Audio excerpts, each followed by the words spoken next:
মঙ্গলবার খোয়াই জেলার পর্যালোচনা বৈঠক অনুষ্ঠিত হয় খোয়াই জেলা শাসকের কনফারেন্স হলে।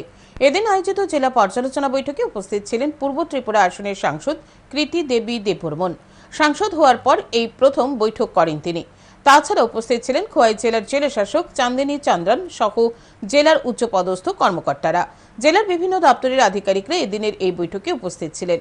পূর্ব ত্রিপুরা আসনের সাংসদ কৃতি দেবী দেববর্মন বলেন, রাজ্যে আপাতকালীন পরিস্থিতি সৃষ্টি হলে তা নিরসনে কি কি পদক্ষেপ নেওয়া প্রয়োজন সেই বিষয় নিয়ে বিভিন্ন দপ্তরের দায়িত্বপ্রাপ্ত আধিকারিকদের নিয়ে বৈঠক করা হয়।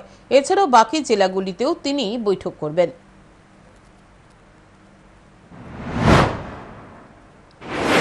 अभी तो हम लोग ने सब अलग अलग डिपार्टमेंट से बात किया एंड फ्लड सिचुएशन एंड उसका कैसा फ्यूचर प्लान कर रहे हैं कि ऐसा हादसा ना हो एंड एवरी डिपार्टमेंट इन क्वाई with our DM has been very cooperative.